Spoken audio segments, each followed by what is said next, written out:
Hi, this is Angelo. Back, the grumpy old IT guy. That's right, you heard me, the grumpy old IT guy. And welcome to my grumpy podcast, The Date Functions. This is the 7th of 9 podcasts in the beginning T-SQL podcast series.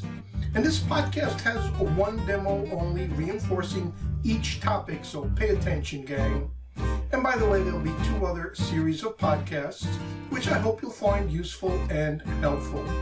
There's my intermediate of T-SQL podcasts and my advanced T-SQL podcasts. And by the way, after taking all 3 series, you'll be able to perform development tasks associated with a T-SQL developer, and maybe even a T-SQL data architect. Here's a little grumpy comment. Now, this podcast will only cover basics, so please look to my full 2020 Grumpy University for in-depth courses on these and other topics. Okay, by now you're probably saying, who's the grumpy old IT guy anyway? Well, at least if you're new to these podcasts. Well, that's me. I'm a published author and data architect with over 30 years of experience in BI, data architecture, data warehousing, and data modeling. And before that, I was an electrical engineer, believe it or not. Now, in the last 10 years, I've also participated in several large-scale master data and data quality initiatives. And to support these, I achieved CIMP certification in master data and data quality. And I have to admit, I love the Microsoft BI stack, and I've been using SQL Server for more years I care to mention. Remember SQL Server 2000? Well, I'm dating myself, okay? I go even earlier than SQL Server 2000. And stop that moaning and grumbling out there. And by the way, BI stands for Business Intelligence. Lastly, I hold a master's degree in computer science from New York Polytechnic University and a bachelor's degree in electrical engineering, way back when Pratt Institute had an engineering program. Yeah, those were the days. And I have to tell you, both of these schools were in good old Brooklyn, USA, New York, USA.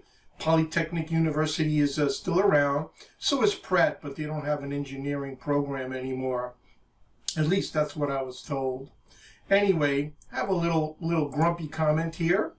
And I'm also now the founder and president of grumpyolditguy.com. Okay, so let's get ready to learn the grumpy way. Okay, what are you going to learn in this podcast? Well, we just covered quite a few string functions in the last podcast, so now let's turn our attention to functions used for manipulating dates. And there's 2 main categories of functions. There's functions to manage and convert date formats, and then functions to perform math on dates. That's right, you heard me, perform math on dates, like add days, months, and years to dates. Now we'll look at them more, we're going to look at the more commonly used functions, I should say, and show you how to use them. So for example, we're going to look at the getDate function, which is used to get the current date with a timestamp. We're going to look at the ISDATE function, so it's used to verify if a string is a date. Then the DateAdd function. Okay, this is the one that performs math on dates, like adding days, months, or years to a retrieved date, or even subtracting them. Then there's the DateDiff function, find the difference between 2 dates. Then the DatePart function, retrieve a part of the date like the day, month, quarter, or year. And finally, the EOMONTH function, end of month function. See if the date is the last day of the month. All right, let's get started. Let's begin with these basic and useful functions. Okay, here we go. The most basic and probably the most commonly used function is the getDate function. Now this function is used to get the most current date, and it also includes the timestamp of the date that was retrieved.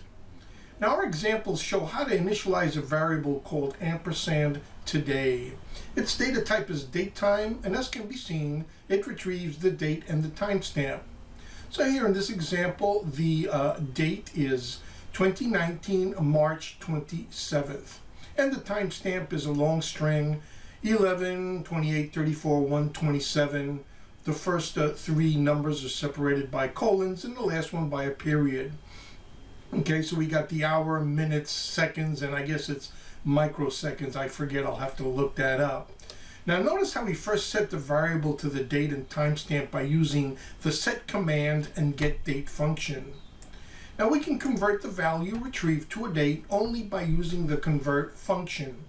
Two parameters are passed, the data type and the variable we declared earlier. And I don't mean to imply that the convert function is the only way. There's also a cast function, but we won't be discussing this. So executing the last line of code produces the date 2019 March 27th, and that's it. Now what if we need to load data into a data warehouse from a flat file or other source and we're not sure if the date fields have valid formats, or valid date formats, that is? The ISDATE function is the tool to use. Now if you pass it a string, it'll return a value of 0 if the date is invalid and a value of 1 if it's valid.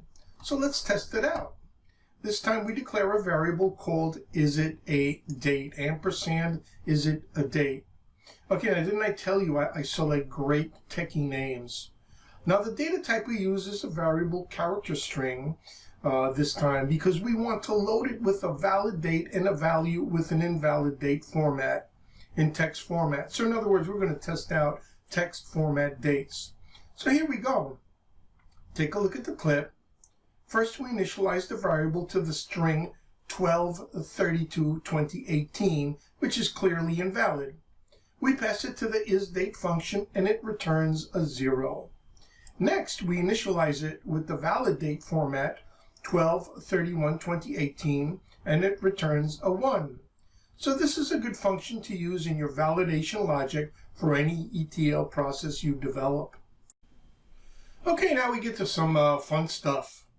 Now we can add or subtract days, months, quarters, and years from a date. Now for this transformation, we use the DateAdd function, and we pass it a code that identifies whether the name is performed on a day, month, quarter, or year, like DD, MM, QQ, or YY. Then we pass it the increment or decrement value, like -1 if we want to diminish the date part by 1, or 1 if we want to increment it by 1. And finally, we pass it to the date itself. Now the codes to use are DD, or capital DD for day, and the same for months, MM or capital MM, QQ and capital QQ for quarter, and YY or capital YY for year. Now upper or lower case will do, and we'll see how this works in our live demo. Alright, next, if we want to see the difference between two dates, we use the DateDiff function. Pretty much works like the DateAdd function, except that we pass it 2 dates instead of 1.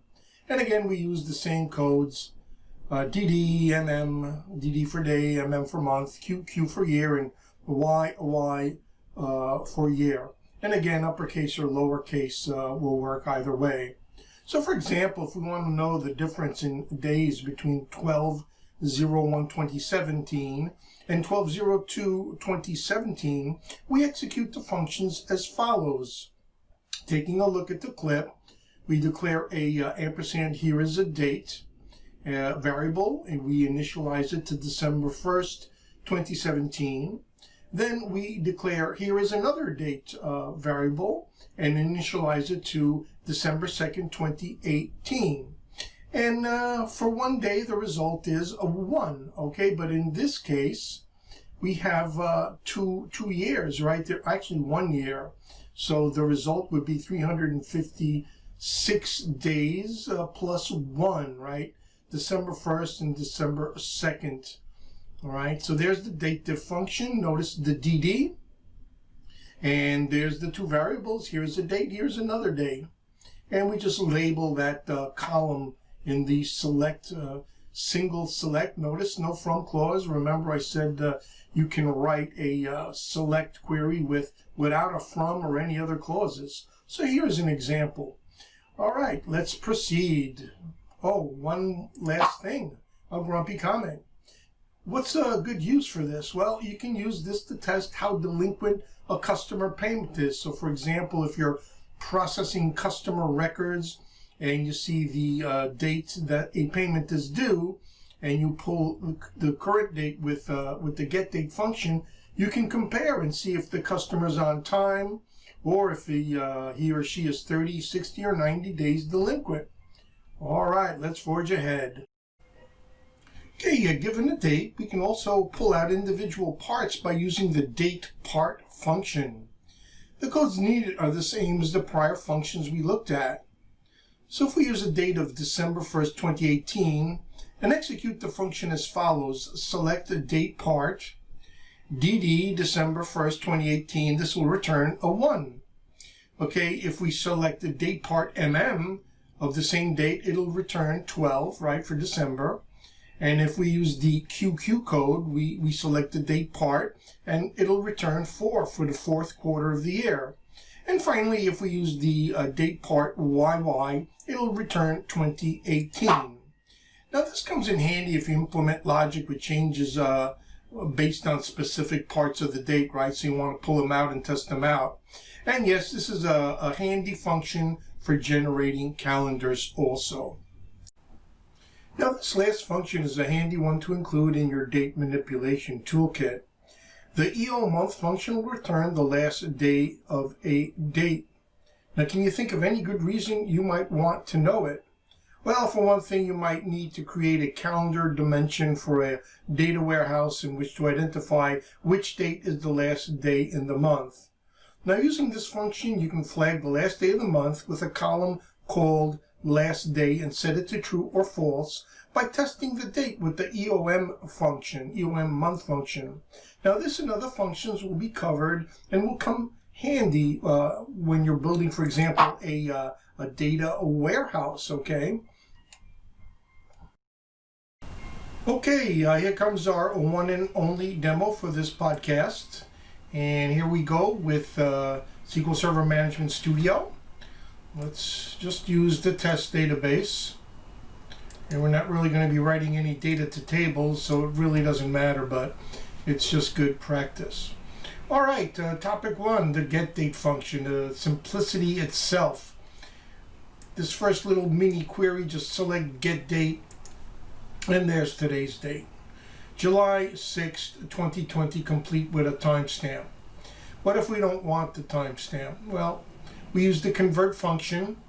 We use the data type we want to convert to, in this case it's date, and we embed the getDate function. So we're using actually two functions here. There you go, there's the just the date only. And then if we want to get fancy, we'll append the string today's date is, and then just copy and paste that whole convert and getDate business there. And there it is, little nice output. Okay. Let's do a little batch here. We're going to declare today date and then declare a date time just to compare the two. We'll set ampersand today to get date and set date time rather to get date. So we'll print them both.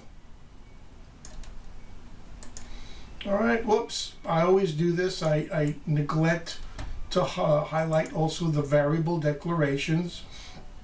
So there you see, you got, one format there. The date, the today is actually a date data type, so it's not going to show the timestamp.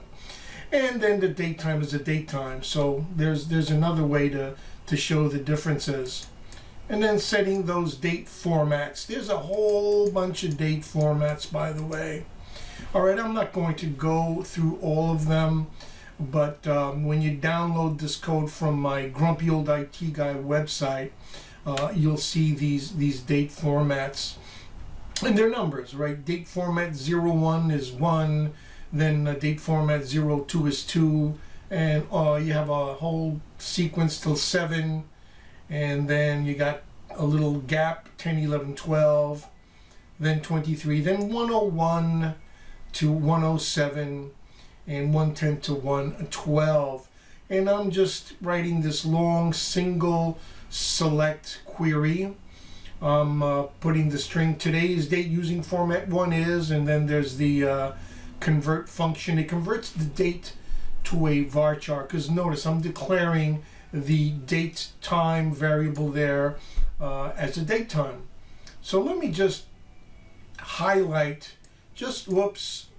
By the way, yes, if you click on that little minus sign or plus sign, the code collapses rather. So first time this happened to me, I panicked. There it is, it's back. Real careful, let me just highlight the first 7. Whoops, and I got a syntax error. Well, yes, since I'm only highlighting the first 7, I got to skip that last comma and execute it. So there's all the different date formats. You can see them. The first one is the month is first, then the day, then the year. And the year is only the number 20 instead of 2020. Then date format 2 there is again, let's see, we got the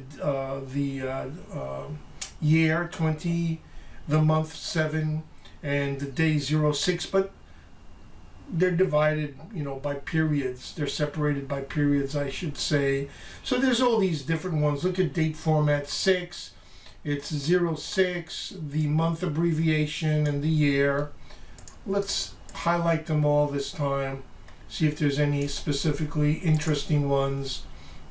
We'll scroll all the way to the end here. They're all different variations. So, you need to pick the one you want. Like, look at that last one, date format 112. It just kind of squeezes everything together. 200706. I don't know if I'd like to use that. But that's it. So you can just alter the date formats by using these codes. All right, let's look at this ISDATE example. All right, so I'll declare another variable, date as text varchar 32. I'll set date as text as April 1st, 2020. Okay, valid date. So select ISDATE of that variable, and we get the value 1. Now we're going to do the same thing, but this time we'll set that date as April 31st. Now, does anyone remember that old school rhyme? 30 days have September, April, June, and November. All the rest have 31, and something about the leap year. Anyway, April 31st is definitely not a valid date. So let's put it as a parameter in the ISDATE function, execute it, and there's the 0. There you go. Not hard at all. Let's see what else we got. All right, I'm going to sneak in a little code here. We're going to discuss T-SQL coding, conditional coding, and looping coding in my second podcast series. But I'll just introduce a very basic if-else statement. I'm sure if any of you have done programming, you're familiar with this. I'm going to once again, let me just fix this up. I'm going to declare the same old variable, date as text. Going to set it as 2020, again April 31st. And then my logic says if ISDATE, and the variable, date as text equals to 1, then print the word date, then the date, and then is a valid date string. So I'm concatenating these 3 parts. Otherwise, print date is not a valid date. So in the first condition, it's a valid date, and the second one is not a valid date. Real simple if else. So there it is. Date 2020, April 31st is not a valid date. So being good programmers, we're going to test both conditions, valid dates and invalid. So let's set the date as a valid date. Okay, April 30th, 2020, same exact logic. All we did was change the date. And now the message, the result says date 2020 0430 is a valid string. So that's it, pretty simple. All right, let's do some math here, DateAdd. All right, so let's start off by adding a day. I'll declare a variable ampersand today. I'll set it to today with the getDate function. Then I'll just print some messages. I'll print the date is, then today's date plus 1. Here's where I use the DateAdd function. I pass it to code DD, the number 1 in today. And then in the last message, print today's date -1. All right. There's the date add again, DD and -1 and the variable. So let's run this little batch. There it is. Today's date, July 6, 2020. Today's date +1 is July 7th. And today's date -1 is July 5th. All right, let's try it out with months. Same exact code. All I did was change the message. Instead of day, I'm using month. And then I'm changing that code MM, right? I'm going to add a month and delete a month. Let's run the batch. Okay, so again, today's date, July 6th. Today's date minus a month, or I'm sorry, plus a month is August 6th. And today's date minus a month is June 6th. Let's do the same with quarters. We're going to pass the code QQ. Let's see what we get. Same deal. Today's date plus 1 quarter is 2020 October 6th. And today's date minus a quarter is 2020 April 6th. And then I added one. Today's date minus 12 quarters is 2017 July 6th. And last time around here, we're going to do the same thing with year. We'll change the code to YY. We'll add a year, and we'll also deduct a year from today's date. There it is, pretty straightforward. So today's date plus a year is July 6, 2021. And today's date minus a year is 2019 July 6th. Okay, I think you can agree that there's pretty powerful functions, and I'm sure you're going to see uses for it in your programming as you progress. So now the DateDiff function. I'm going to declare 2 variables, ampersand today, a date, and I'm going to declare another one, ampersand today, last year, a date, and I'll set today equals to get date, and then today, last year, I'm going to subtract 1 year from it with the DateAdd function. We just covered these. DateAdd, the code is YY, -1, and then the variable that's been initialized to today. So I'm going to do a union. You probably remember unions from the earlier podcast, T-SQL DML, podcast 5. I'm going to connect 1, 2, 3, 4, 5 tiny little queries, just the select clause, with a union all. So I'm going to start off by looking for the difference in years. I'm going to use the DateDiff function and pass it YY, today's date in the ampersand today variable, and today last year in the ampersand today last year variable. And I'm going to have difference in years. I'm going to convert the resulting difference to a varchar and concatenate it to the message. And then for the remaining select statements that are being unioned all I'm doing is changing the text, right? Difference in quarters, months, weeks, and days, and I change the codes to QQ, MM, WW, and DD respectively. Let's highlight this whole batch. And there it is. You get all these answers. You can just stretch out the results a little bit. So the difference in years is -1. The difference in quarters -4. Differences in months is -12.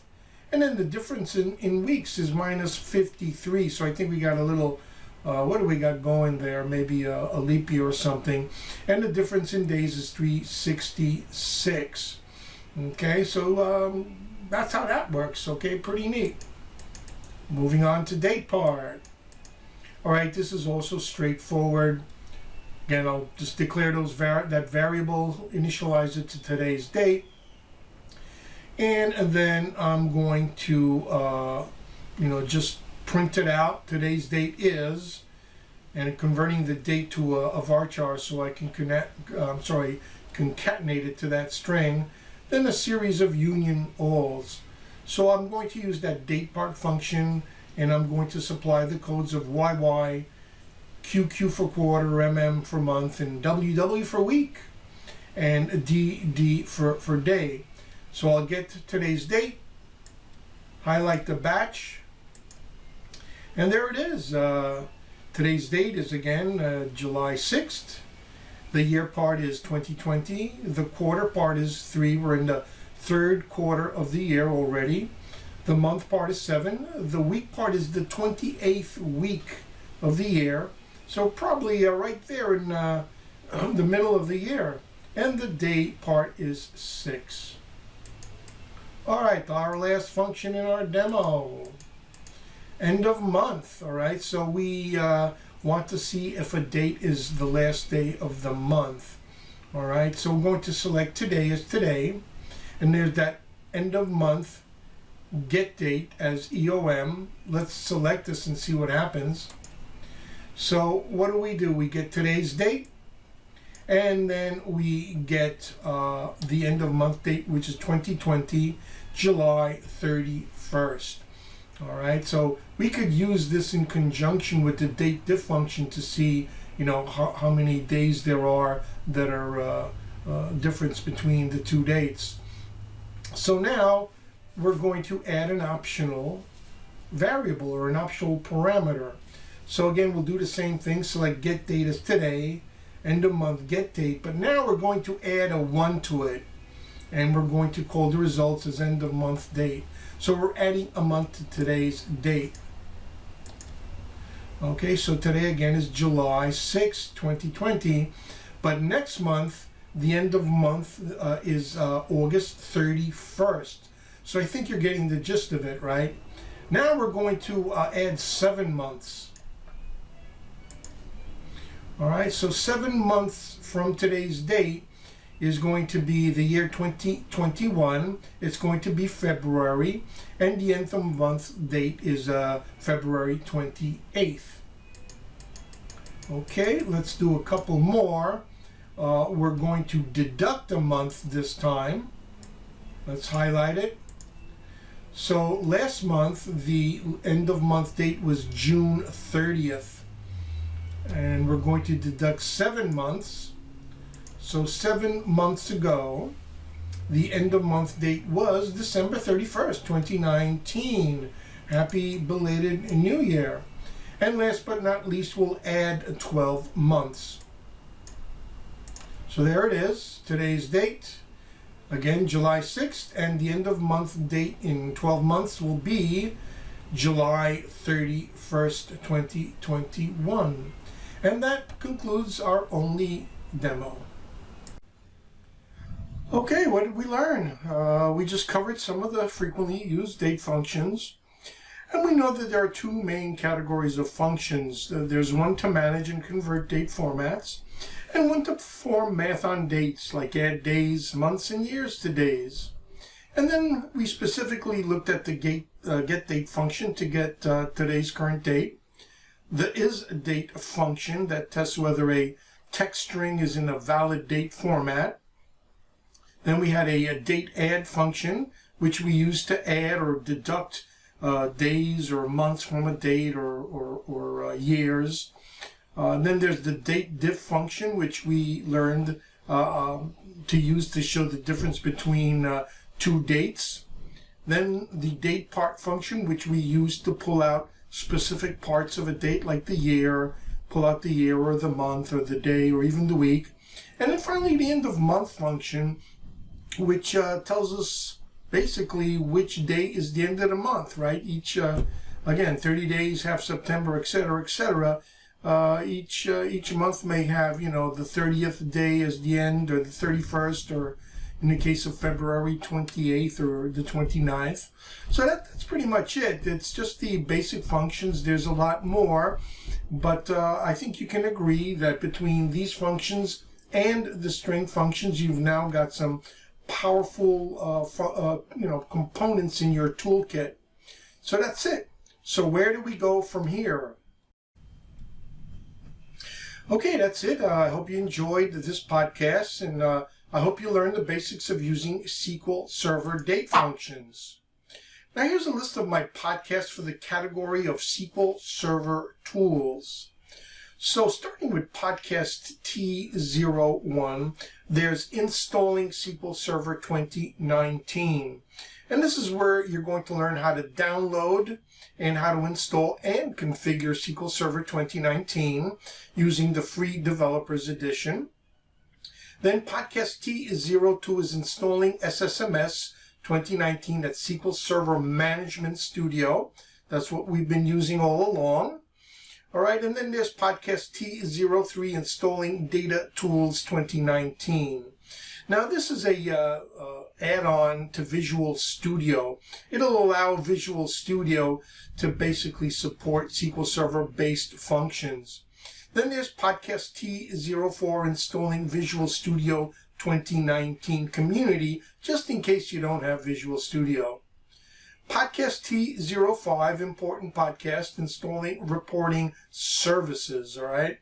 This is a component of the Microsoft BI stack, right? This is where you can create web-based reports using SQL Server data or other data like Excel spreadsheets or data files or other vendor databases, and you can create these reports and publish them to reporting services. And then finally, Podcast T06, installing Report Builder. This is actually the tool that you'll use, the GUI that you'll use to create those reports. And then there's Podcast T07, installing Power BI, Business Intelligence. Now, after installing all these tools, you'll be able to do the demos on all of my T-SQL podcasts. And by the way, I'm calling it installing SSMS 2019 Podcast T02, and that's because I'm using it with 2019. I think the version, I have to go back and check, it's version 2018. But anyway, just go to the Microsoft website and just get the latest version. All right, so let's wrap things up. Okay, so I hope you enjoyed this podcast, and I hope you learned the basics of manipulating dates with some of the date functions provided by SQL Server. So here's a list of my available podcasts for the category of T-SQL Basics in case you missed any. So starting off with Podcast 01, Navigating SSMS, SQL Server Management Studio. All right, then Podcast 2, 3, and 4 take you through creating databases, tables, and views. And then in some cases we do a little bit of altering. We can, after we've created these objects, we can alter them, like renaming tables or views or columns. Now, Podcast 05, T-SQL DML, that's where we went over T-SQL query, transact SQL queries. So we learned how to not only retrieve data with select queries, but also how to insert, update, and delete data from tables. Okay, Podcast 06, the last podcast, we learned how to include string functions in our queries. And this Podcast 07, date functions, right? We learned how to manipulate dates. And then there's Podcast 08, the order by clause. All right, so that's our next podcast. This shows you how to sort data that's retrieved from a select query. And finally, Podcast 09, the group by clause. It shows you how to basically group data results in your query. And what do I mean by group by? Well, for example, if a user or an analyst comes up to you and says, hey, I'd like to see sales by date, customer, and product, well, that defines a group of data. So the group by clause lets you group your results in these different groups, and the select query can then use what are called aggregate functions. These are functions that allow you to perform math on the numerical data, like, for example, summing up sales within the groups I just defined. Okay, so I hope you enjoyed this. This wraps it up. Yep. Applause. And by the way, a little shameless advertising. Just be on the lookout this fall for my Grumpy University at grumpyolditguy.com for a complete and savory buffet of T-SQL courses to enhance your skills. All right, see you in Podcast 8.